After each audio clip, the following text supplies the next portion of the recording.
What's up guys, aarava here. Today bringing a very spontaneous Let's Talk video because we're going to be analysing the new Williams of 2015, the FW37.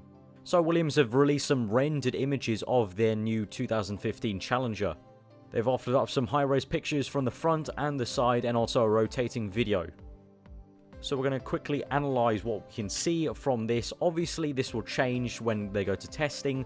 During testing, obviously new aerodynamic parts will be brought, also some more upgrades, but I'm making a series of videos through pre-season testing, also noting these changes. So if you want to know more about the Williams car and any other 2015 cars through pre-season testing and for the rest of the season, then do remember to subscribe here for Let's Talk F1 2015, a year-long series.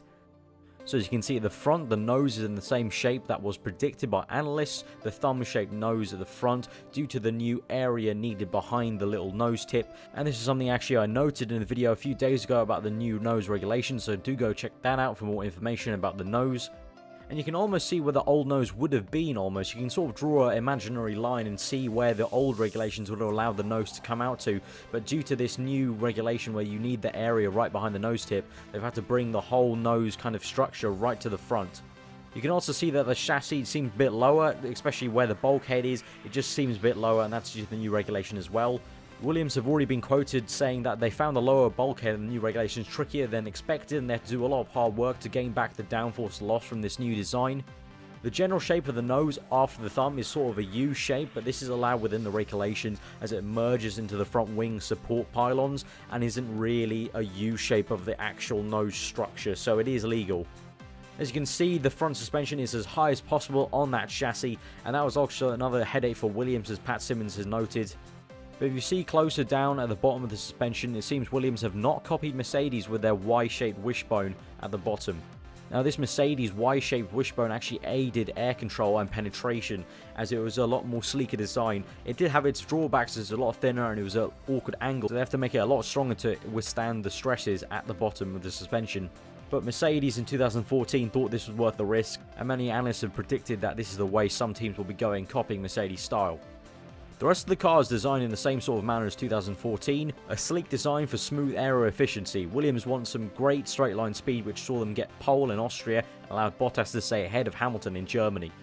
The side pods have actually got a bit smaller, and this will be due to the team's better understanding of the cooling process with the Mercedes and also upgrades to the engine perhaps.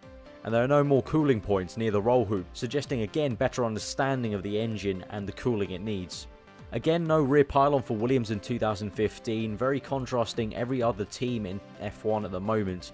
As we saw last year, a lot of teams either use one or even two, in the case of Mercedes, pylons to prop up the rear wing. This was there in replacement of the now banned lower beam wing. But it seems Williams' new philosophy is for complete efficiency and not max downforce, and so they haven't used these pylons and instead just mounted the rear wing straight to the floor.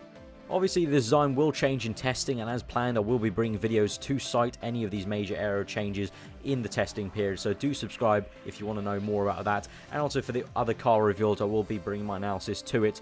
So if you did enjoy that video, then do give it a like, comment below on what you thought of the new Williams. Obviously the livery hasn't changed too much, but what do you guys think of the new nose as predicted in the video I made earlier in the week? I think it looks okay. It still does look, as I said in the previous video, a bit weird, but you know what, this is what we have to stick with the FIA's rules. So there you go, that's the Williams analysis. Hope you guys enjoy the rest of your day. I've been aarava, and I'll see you guys next time.